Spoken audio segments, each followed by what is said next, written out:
अमृतमानशानास्त्रितीये धाय सुपधाराय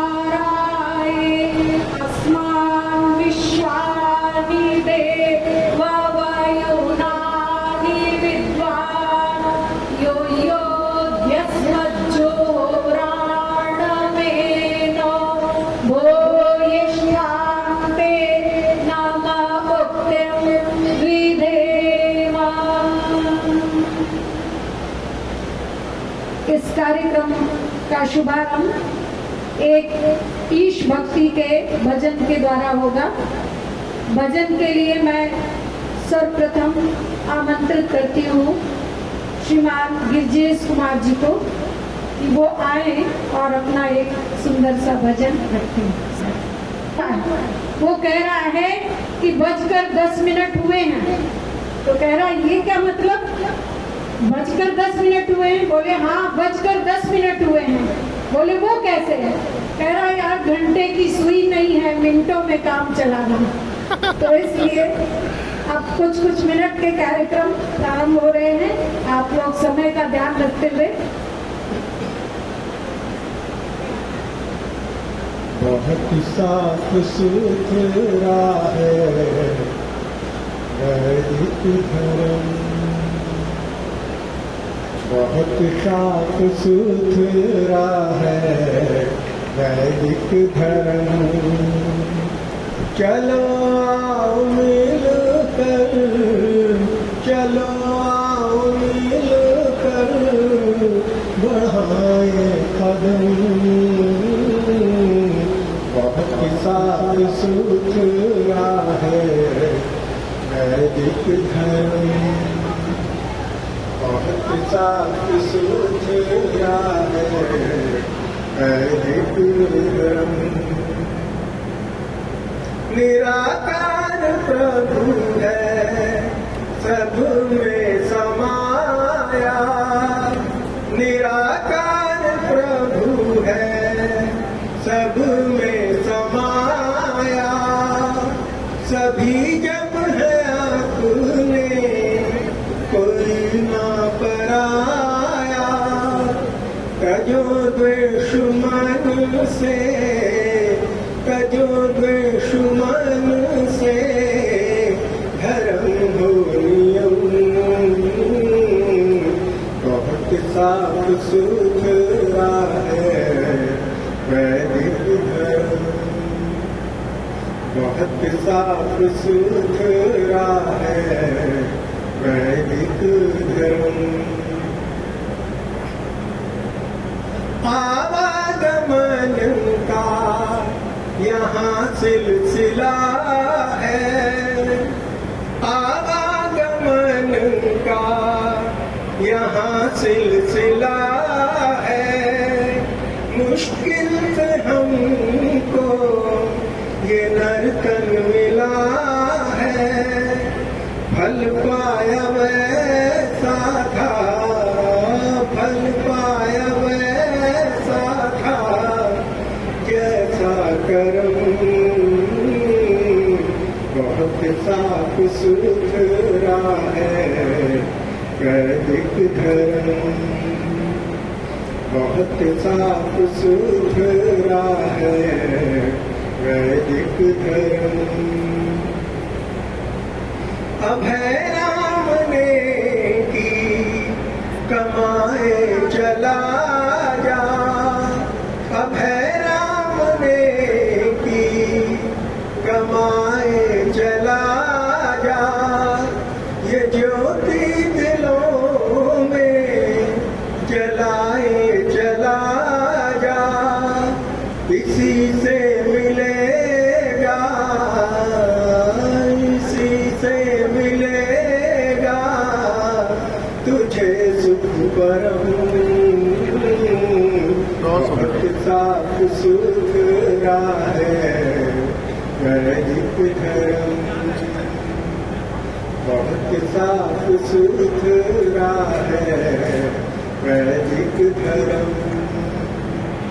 चलो आओ मिलकर, चलो आओ मिलकर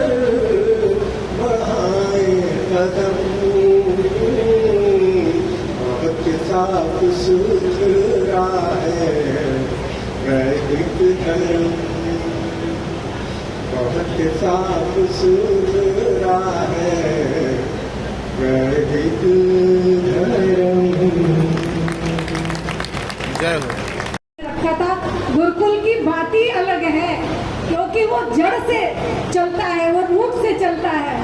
बड़ी सुंदर ब्रह्मचारी की परिभाषा हो रही थी, ब्रह्मणि चरितो शीलम यस्य सा ब्रह्मचारी।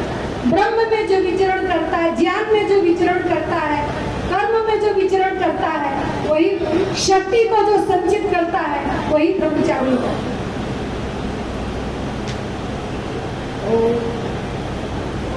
भद्रं कर्णेभिः श्रूयाम देवा भद्रं पश्येमाक्षभिर्यत्रा श्रीरङ्गैस्तुष्ट्वांशस्तमोर्गसेमहि देवैतं यदाय।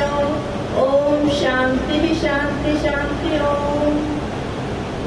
यहाँ आगे बहुत अच्छा लगा मुझे, और मुझे पता नहीं था कि मुझे कुछ बोलना है, लेकिन मुझे जो भी याद है मैं थोड़ा सा बोल देती हूँ। प्रभु दर्शन पाने आए थे, प्रभु दर्शन पाना भूल गए।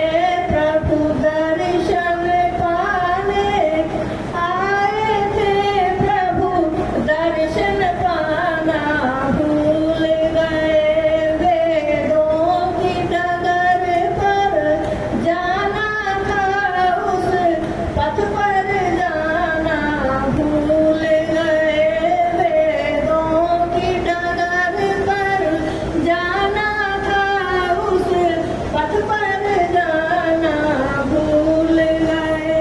प्रभु दर्शन पाने आए थे, प्रभु दर्शन पाना भूल गए।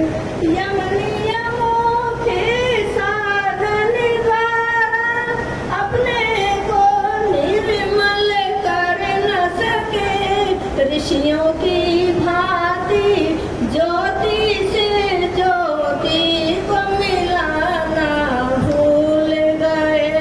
प्रभु दर्शन पाने आए थे, प्रभु दर्शन पाना भूल गए। प्रभु दर्शन पाने आए थे, प्रभु दर्शन पाना भूल गए। अपनी ही अविद्या के कारण भगवान को समझा दूर सदा, खुल खेले पापा चारों में शुभ कर्म कमाना भूल गए। प्रभु दर्शन पाने आए थे, प्रभु दर्शन पाना भूल गए। इस देश की रक्षा करने को प्रभु भक्त दयानंद आए थे, ऐसे उपकारी योगी किया जाप निभाना भूल गए। प्रभु दर्शन पाने आए थे, प्रभु दर्शन पाना भूल गए। वेदों की डगर पर जाना था, उस पथ पर जाना भूल गए। उसी पथ को प्रदर्शित किया महर्षि दयानंद सरस्वती ने, और हम सभी को नारा दिया, बैक टू वेदास, हम वेदों की ओर लौटे। सम्मान्य डॉक्टर वीना आर्या जी का सम्मान श्रद्धेय जिला सभा की मंत्री सुश्री सुमन पांडे जी करेंगी और नहीं बनाए। अभी आप कह रहे थे भैया आत्म स्वरूप हो गया है, अभी तो आए नहीं है। भाई आनंद जी एडवोकेट, आप ही ये काम कर लीजिए। क्योंकि हमारे इस उत्तर प्रदेश की राजधानी भी है, यहाँ पर आर्य समाज का बहुत पुराना संबंध है। यही उत्तर प्रदेश का मुख्य कार्यालय भी है। ऐसी जगह में आर्य समाज का जो कार्यक्रम हो रहा है आज का, उसके मुख्य अतिथि हमारे परिचित, हमारे खास, हमारे घर के बेटे समान आदरणीय शुभम पटेल जी, कुशल संचालन कर रही विदुषी जो गुरुकुल की शिक्षा प्राप्त पूर्ण शिक्षा प्राप्त की उन्होंने, हमारी तो अधूरी थी, थोड़ी सी थी बस। पूर्ण शिक्षा प्राप्त हमारी आदरणीय निष्ठा जी, जो कि आप देख ही रहे हैं कि एक सेंटेंस में ही उनकी विद्वता झलकती है। ऐसी आदरणीय हमारी निष्ठा जी। विमल किशोर जी, आदरणीय हमारे विमल किशोर जी बहुत त्याग तपस्या आर्य समाज के लिए बढ़ाने के लिए, वेद प्रचार के लिए कर रहे हैं। ऐसे हमारे आदरणीय विमल किशोर जी। और आज के मुख्य वक्ता आदरणीय सत्येत जी, उनसे आपने बहुत ही गंभीर विचार सुने। ऐसे हमारे सत्येत जी और हमारे बहन मंत्री जी हमारे प्रदेश में हैं, आदरणीय मंत्री जी, और सामने बैठे सभी सम्मानित भाइयों बहनों। जैसा कि हमने एक बताया कि मैंने बहुत ही प्रारंभिक शिक्षा प्राप्त की थी गुरुकुल से, फिर बाकी आ गया क्योंकि मुझको चिकित्सा क्षेत्र में आना था तो मैं इस क्षेत्र में आई। और दूसरी तरह से राजनीतिक क्षेत्र से मैं आकर के भी मैं कहीं ना कहीं समाज सेवा को अपना ध्येय बनाया और समाज के साथ साथ। तो जैसा कि बहुत चर्चा यहाँ पे चल रही है, बड़ी ही सार्थक चर्चा चल रही थी, और हम लोगों को एक बहुत सी जो कि सबको दिखती होगी चीज कि हमारे देश का जो विनाश की ओर गया, जो हमारे देश की संस्कृति नष्ट हुई, इसका सबसे मूल कारण कि हमारी जो शिक्षण संस्थाएं थी, गुरुकुल शिक्षण संस्थाएं, उनका विलुप्त होना। जब आक्रांता हमारे देश में आए, बाहर से आए, तो उन्होंने सबसे पहले हमारी इसी शिक्षा पद्धति को वार किया, इसी पे हमला किया कि इसको नष्ट कर दो, तो निश्चित रूप से इसको कमजोर किया जा सकता है, इस देश को, और इस देश को हम अपने अनुसार ढाल सकते हैं, अपने इसका पतन की ओर ले जा सकते हैं, क्योंकि हमारी संस्कृति बहुत ही सुदृढ़ थी, बहुत ही मजबूत थी। आप देखें कि कितने बड़े बड़े महापुरुष, स्वामी दयानंद जी हो, स्वामी श्रद्धानंद जी हो, हमारे विवेकानंद जी, हमारे क्रांतिकारी सुभाष चंद्र बोस जी हो, चंद्रशेखर आजाद जी, बहुत सारे, भगत सिंह जी, रविन्द्रनाथ टैगोर जैसे बहुत ही महापुरुष असंख्य, आप नाम लेते चले जाएंगे लेकिन श्रृंखला समाप्त नहीं होगी। ऐसे हमारे महापुरुष पैदा होते थे, हमारे इसी देश में थे, लेकिन आज क्या आपको दिखाई दे रहे हैं? कहीं किसी का नाम उस श्रेणी में आ रहा है क्या? कोई आपको दिखाई दे रहा है?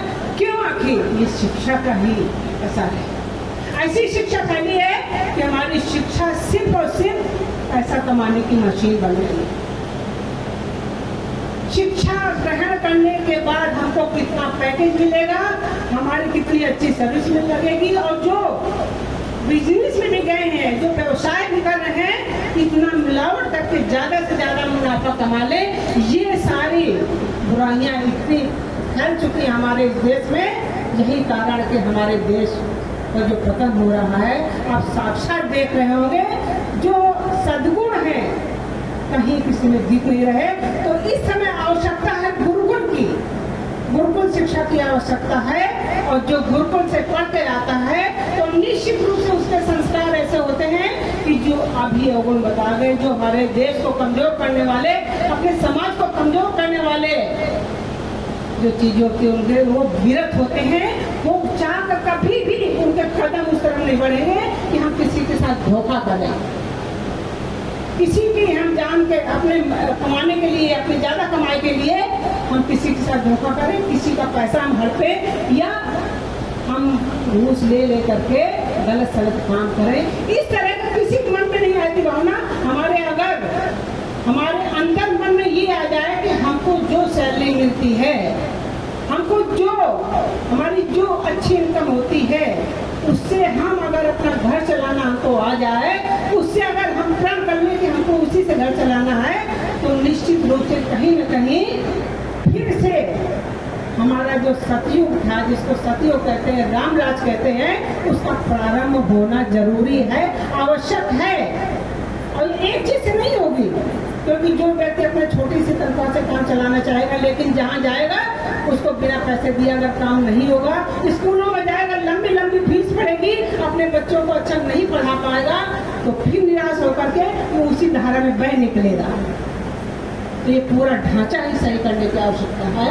तो हम लोग और समाज से जुड़े जो चंद लोग हैं, चुनिंदा लोग हैं, रह गए हैं, बहुत सारा पहले बहुत बड़ा प्रभाव था पूरे देश में, हमको फिर से इसको आगे लाने की जरूरत है। जो हमारे लखनऊ के, इस लखनऊ जिले के जितने लोग आर्य समाज को बढ़ाने के लिए काम कर रहे हैं, तो हम निश्चित रूप से एक दूसरे को सहयोग करके इसको और 1 पे 11 करने की नेता के बस एक गीत की 2 लाइनें महर्षि स्वामी दयानंद जी, क्योंकि मैं अभी गुरुकुल में थोड़े दिन पढ़ी थी, तो वहाँ के जो भजन होते थे, जो गाने होते थे, उसका कुछ न कुछ थोड़ा सा जैसे याद है, तो मैं आपके सामने रखना चाहूंगी स्वामी दयानंद जी के बारे में।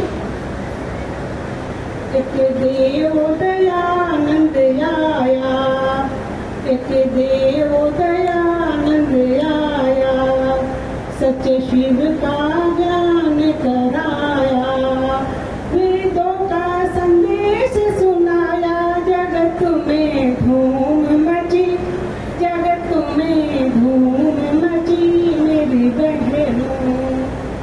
एक देव दयानंद आया, सच्चे शिव का ज्ञान कराया, वेदों का संदेश सुनाया, जगत में धूम मची, जगत में धूम मची मेरी बहनों।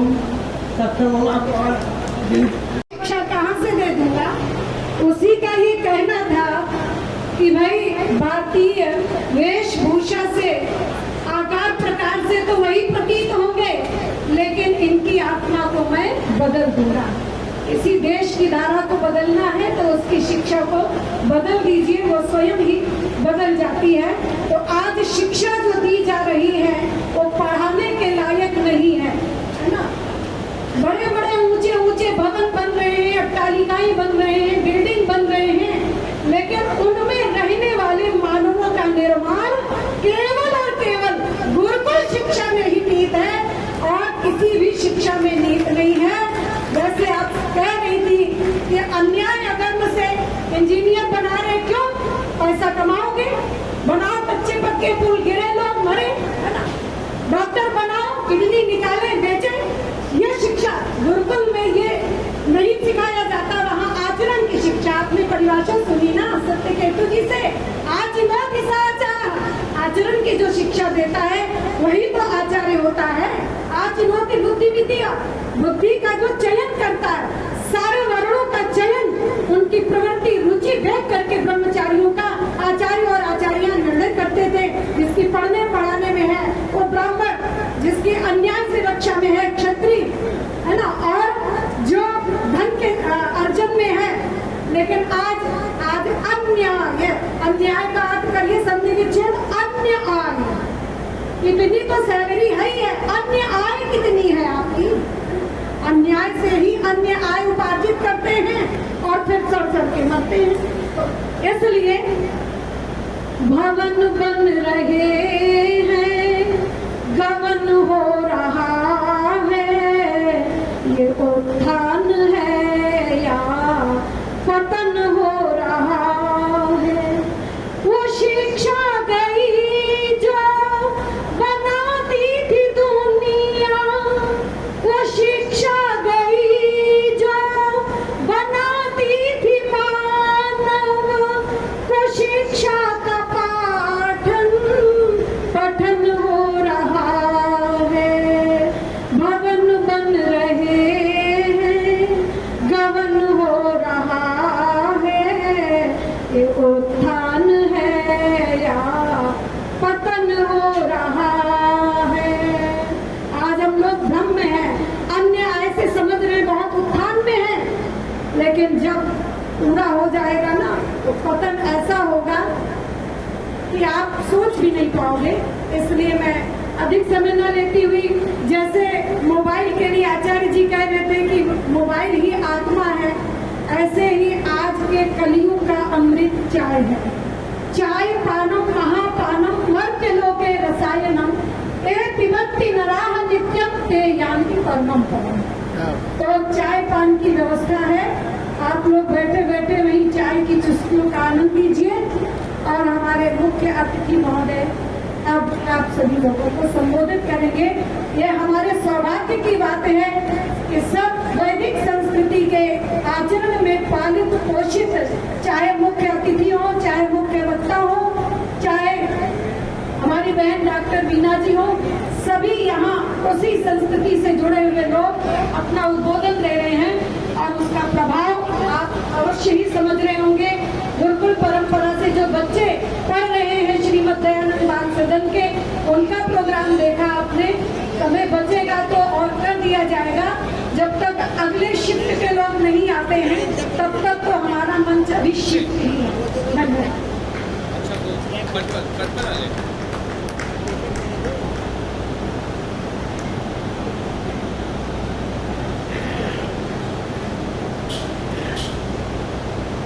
संचालक महोदया का बहुत बहुत धन्यवाद।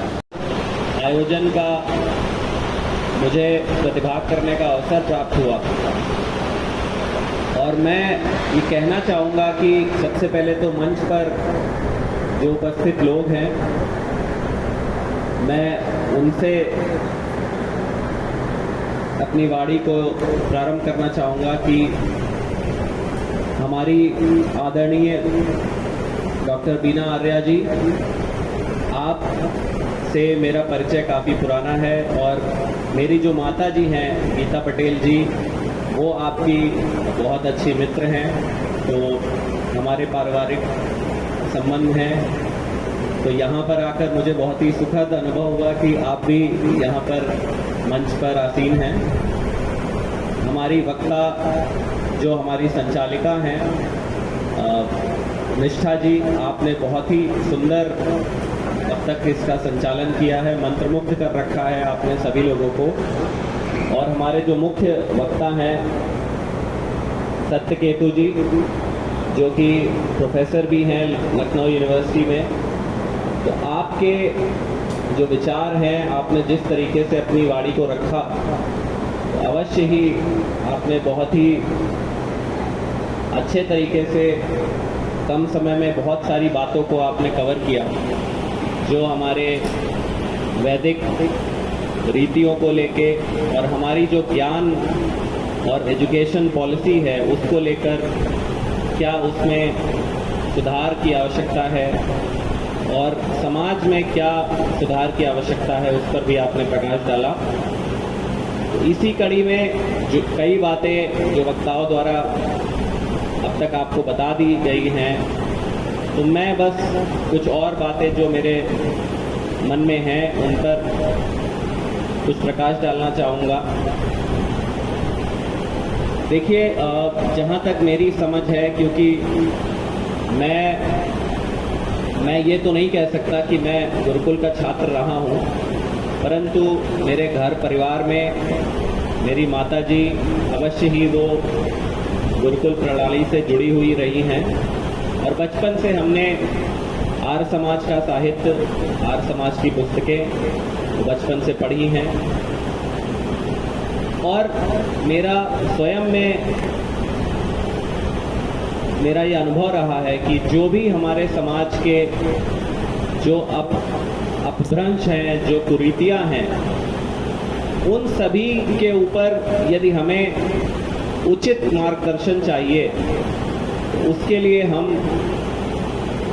अपने वेदों का, अपने आर्य समाज की पुस्तकों का, यदि उनका हम अनुपालन करते हैं तो अवश्य ही उससे हमारा जो समाज है उसको एक जो दिशा दिखाने का कार्य है वो इस साहित्य के द्वारा या इस परंपरा के द्वारा अवश्य ही मिल सकता है। यदि मैं कहूँ कि आज के वर्तमान समय में आप सभी जानते हैं कि हमारा जो देश है, हमारी जो प्रणाली है, वो भारत के संविधान पर आधारित है और हमें गर्व होना चाहिए कि हम भारत के नागरिक हैं। हम भारत के संविधान के तहत हम इस प्रणाली में एक अच्छे नागरिक की तरह अपनी भूमिका निभाना चाहते हैं, परंतु संविधान में मुझे जो लगता है कि हमारे एक सिटीजन के तौर पर, एक नागरिक के तौर पर क्या कर्तव्य होने चाहिए, क्या मौलिक कर्तव्य होने चाहिए, हमारी मोरालिटी, हमारी वैल्यूज क्या होनी चाहिए, वो चीज़ हमारे संविधान में शायद उतने क्लैरिटी के साथ नहीं अंकित है। और इसी चीज़ को सबसे ज़्यादा ज़रूरत है किसी भी देश को अगर हमें आगे बढ़ाना है, देश को उन्नति के मार्ग पे ले जाना है, देश को विश्व गुरु बनाना है, उसके लिए आवश्यकता है कि हमारे जो नागरिक हैं, क्या वे नागरिक अपने अधिकारों के साथ साथ अपने कर्तव्यों को समझते हैं, क्या वे जो उनकी वैल्यूज़ हैं, जो उनके मॉरल्स हैं, जो नैतिकता है, क्या वे उसके संबंध में जानते हैं, उनसे समाज को क्या उम्मीदें हैं, क्या अपेक्षाएं हैं, क्या वो उन सभी चीज़ों के बारे में जानते हैं और क्या उसका अनुपालन कर रहे हैं। यदि हम देखें कि समाज में कानून बनाए जाते हैं, कानून बनाए जाते हैं इसलिए कि एक व्यक्ति दूसरे व्यक्ति के अधिकारों का हनन ना करे। जैसे कि यदि कोई व्यक्ति है, उसको किसी सामान की आवश्यकता है और वो पड़ोसी के यहाँ जाकर वो सामान ज़बरदस्ती उठा लाता है, इसके लिए कानून है कि आप किसी के साथ ज़बरदस्ती नहीं कर सकते। अगर ये कानून नहीं होगा और नैतिकता भी नहीं होगी अगर मनुष्य में, तो फिर सोसाइटी में गंभीर समस्याएं उत्पन्न हो जाएंगी।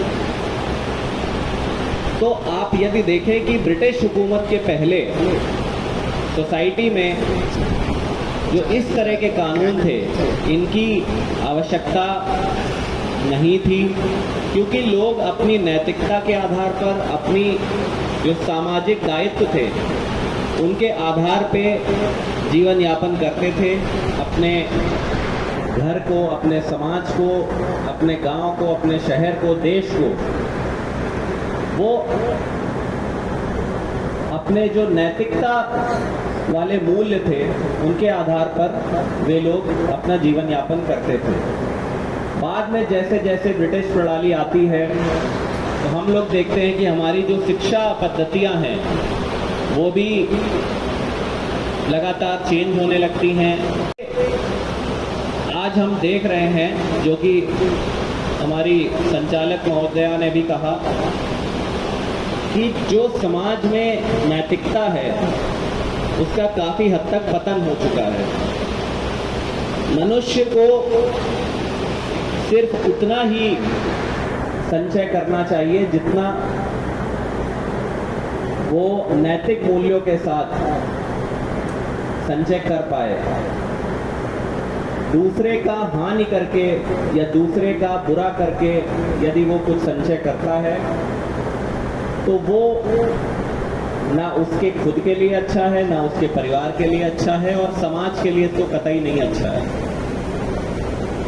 इसी क्रम में जो यदि आप देखें कि पुलिस या प्रशासन का समाज में क्या रोल है, पुलिस या प्रशासन का रोल ये है कि समाज में जो भी लोग हैं वो एक व्यवस्था में चलें, वो किसी अन्य के साथ हानि ना करें, और सभी लोग एक जो सरकार द्वारा जो नियम या जो कानून बनाए गए हैं उसका अनुपालन करते हुए कार्य करें, चाहे वो सरकारी कर्मचारी हो, चाहे वो प्राइवेट कर्मचारी हो, चाहे वो किसी भी विभाग से हो।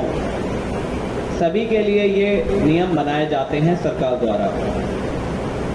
कहने का आशय ये है कि हम जो इन्फोर्समेंट वाला पार्ट है, इन्फोर्समेंट जिसके लिए सरकार है, पुलिस है, प्रशासन है, आज हम उस पर इतने ज़्यादा आश्रित हो गए हैं, तो ये विचार करने की चीज़ है कि हम क्यों इस स्थिति में हैं, क्यों हमारे जो बच्चे हैं, जो कल को हमारे नागरिक बनेंगे, देश के भविष्य हैं, क्यों हम उनको नैतिकता के बारे में, उनके जीवन में वो शिक्षाएं इतने अच्छे ढंग से नहीं दे पा रहे हैं। यदि हम कंपेयर करें अपने देश भारत को, और एक देश है जापान, आप सभी ने सुना होगा। यदि हम कंपेयर करें तो वहाँ की जो शिक्षा प्रणाली है या जो नैतिकता है, ऐसा नहीं है कि जापान देश हमसे ज़्यादा ज्ञानी है, परंतु ये ज़रूर है कि विगत कुछ समय में जो हमारे यहाँ जो पतन आया है, उसको यदि हम कंपेयर करें तो आपको रीज़न साफ साफ दिख जाएगा कि क्यों जापान देश, वहाँ बचपन से लेकर मनुष्य को, स्टूडेंट्स को ये सिखाया जाता है कि आपको जो भी करना है वो अपनी नैतिकता को सबसे प्रायोरिटी पे रखते हुए करना है। आपको शिक्षा लेनी है तो शिक्षा, नैतिकता की शिक्षा सबसे पहले लेनी है, और जीवन में जो कुछ भी करना है, जो भी धन अर्जन करना है, उसमें भी कभी अपने समाज का या परिवार का या मित्रों का, किसी का भी अहित नहीं होने देना है। तो हमारा जो मूल उद्देश्य जीवन जीने का है वो ये नहीं होना चाहिए कि हम कितना अधिक धन संचय कर लेते हैं या कितनी अधिक संपत्ति बना लेते हैं, बल्कि हमारा ये उद्देश्य होना चाहिए कि हम समाज के लिए कितना अच्छा योगदान दे पा रहे हैं, हमारी जो सामाजिक व्यवस्था है उसमें हम खुद को कहाँ पाते हैं, और क्या हम उसको बेहतर बनाने के लिए कुछ कर रहे हैं या फिर हमारे कार्यों से सामाजिक व्यवस्था में व्यवधान उत्पन्न हो रहे हैं। अगर मैं बात करूं हमारे वैदिक ज्ञान की, हमारे वैदिक साहित्य की, तो मैं आपको बताना चाहूँगा कि हाल ही में मुझे नालंदा यूनिवर्सिटी जाने का मौका मिला था। नालंदा यूनिवर्सिटी, जो आपने सुना होगा कि प्राचीन भारत के ज्ञान का भंडार थी, और 6वीं शताब्दी से लेकर 11वीं शताब्दी तक बिहार में राजगीर में स्थित है नालंदा यूनिवर्सिटी। आपको ये सुनकर आश्चर्य होगा कि 6वीं शताब्दी में वहाँ पर 20,000 बच्चे, स्टूडेंट्स पढ़ते थे, और 2,000 से ज़्यादा वहाँ पर उनके शिक्षक गण भी पढ़ाते थे और स्वयं भी अध्ययन करते थे। कहने का आशय ये है कि हमारे देश का जो ज्ञान है वो इतना प्राचीन है, प्राचीन होने के साथ साथ उसमें इतना रिसर्च हुआ है कि चाहे आप किसी भी क्षेत्र का ज्ञान ले लें, चाहे आप चिकित्सा क्षेत्र का ले लें, चाहे आप भूगोल का ले लें, एस्ट्रोलॉजी का ले लें, गणित का ले लें, साइंस का ले लें, हमारे पास जो ज्ञान का भंडार है वह अवश्य ही दुनिया में किसी भी अन्य देश के पास ऐसा भंडार नहीं है।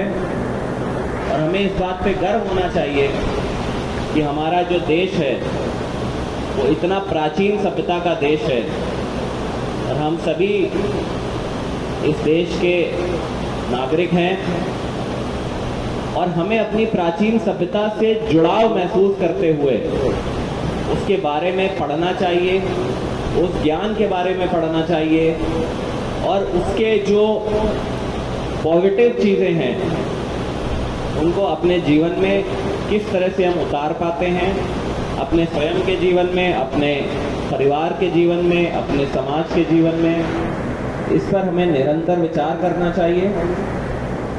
तभी हम समाज को अपने आगे ले जा पाएंगे और देश को दुनिया का विश्व गुरु बना पाएंगे। बहुत बहुत धन्यवाद मुझे यहाँ पर आमंत्रित करने के लिए। Thank you.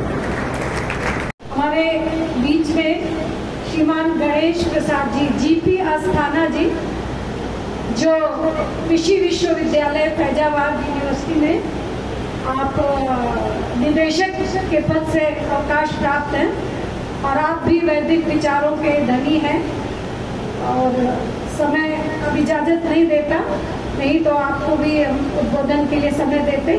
आप सामने खड़े होकर के एक बार सभी को अभिवादन कर रहे। Doctor GP. अस्पताल,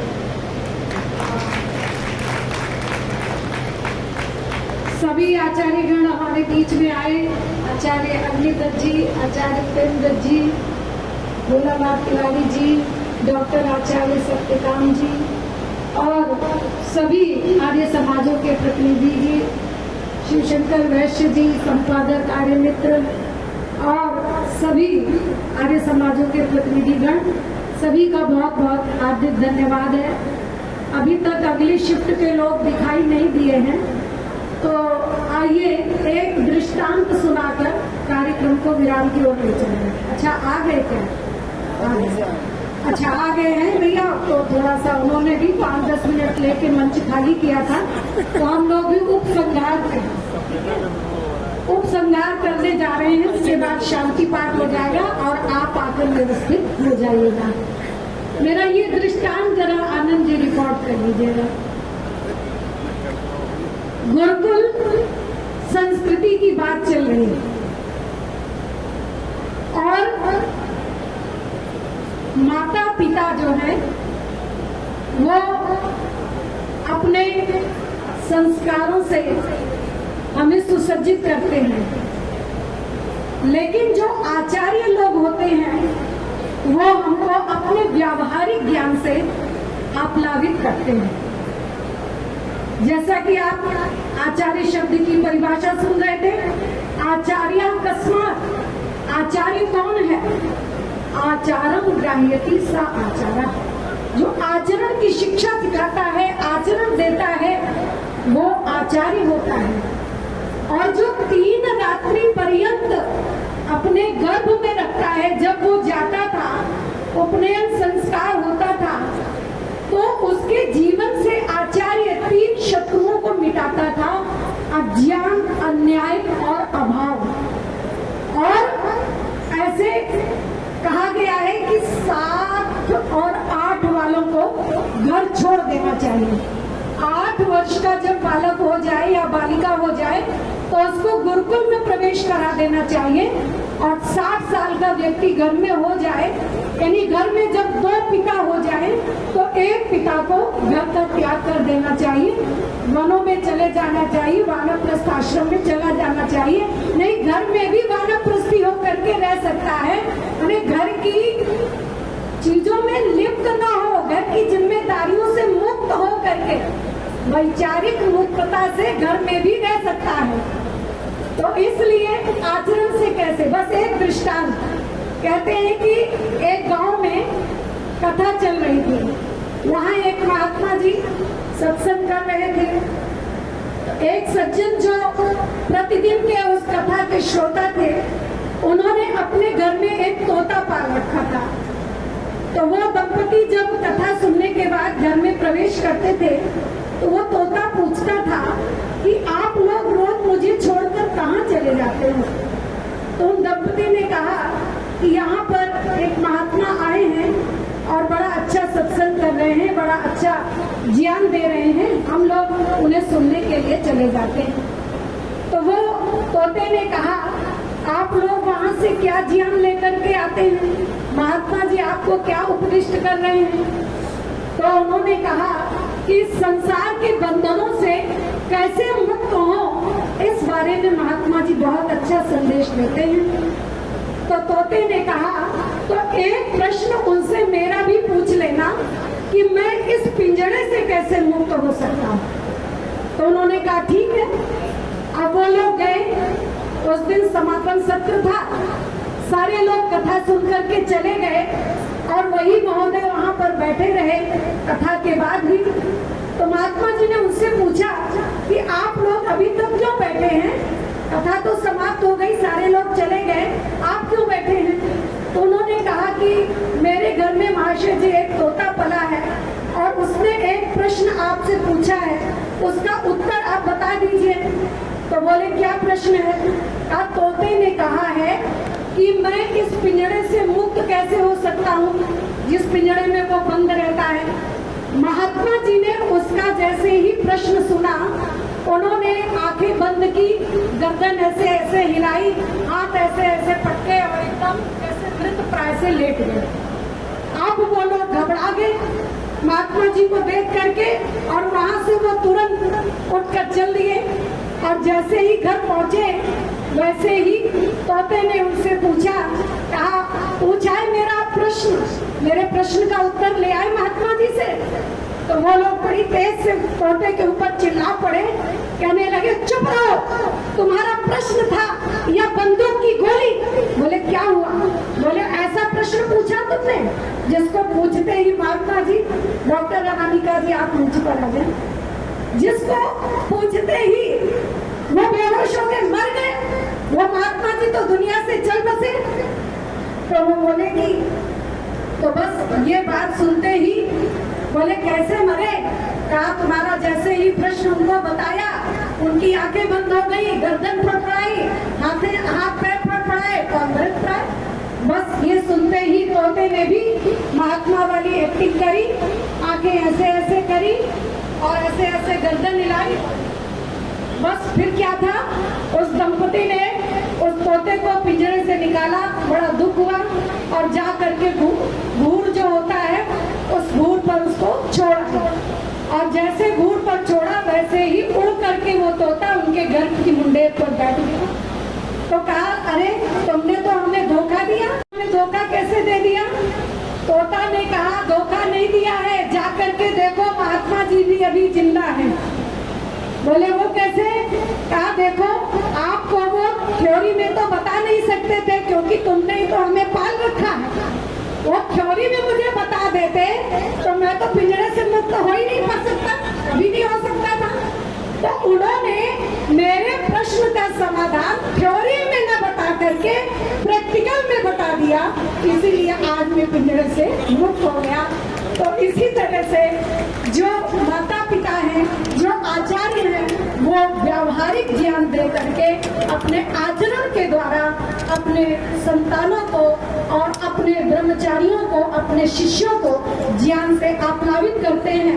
और जैसा कि हमारे मुख्य अतिथि जी ने कहा कि आज सभी लोगों को सदाचारी होना चाहिए, जितेंद्रिय होना चाहिए, नैतिक मूल्यों की रक्षा करनी चाहिए, तो ये आसान बात नहीं होती है। कहते हैं हजारों साल नरगिस अपनी बेनूरी पे रोती है, बड़ी मुश्किल से होता है चमन में दीदावरे पैदा, और ये संभव है तो गुरुकुल संस्कृति, गुरुकुल संस्कृति, गुरुकुल संस्कृति, लौटो गुरुकुल की ओर, लौटो वेदों की ओर, तभी सत्य सनातन वैदिक धर्म की रक्षा होगी। आप सभी आए, आप सभी श्रोताओं का, आप सभी आर्य समाज के पदाधिकारियों का, मुख्य अतिथि हमारे श्रीमान शुभम पटेल जी का, मुख्य वक्ता श्रीमान सत्यकेतु जी का, और हमारी और दोनों ही चिकित्सा विभाग से और दोनों ही आध्यात्मिक। मैं चाहूंगी डॉक्टर अनामिका पांडे जी आप सम्मुख आए, और आप भी जो है आध्यात्मिक उससे जुड़ी रहती हैं। वंदना रस्तोगी जी आप आ जाएं, आप डॉक्टर अनामिका जी का सम्मान करें। जो शिक्षा है वो गुरुकुलों में दी जाती है और उसी शिक्षा से आप लाभित आज सारे व्यक्तित्व हमारे मंच पर आए हैं। आप डॉक्टर, आपके पतिदेव विवेकानंद हॉस्पिटल में बच्चों के चिकित्सक हैं और आप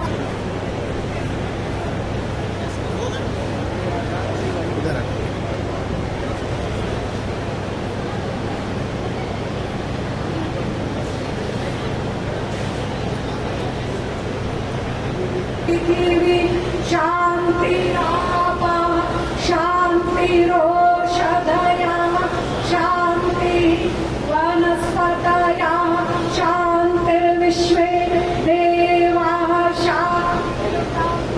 शांति सर्वं शांति शांतिरेव शांति सामा शांतिरेधि। शांति शांति शांति। जो बोले स्वाभय वैदिक धर्म की जय, गुरुवर गिरजानंद की जय, युग प्रवर्तक महर्षि दयानंद की जय, मर्यादा पुरुषोत्तम भगवान श्री रामचंद्र की, योगी राज भगवान श्री कृष्ण चंद्र की। भारत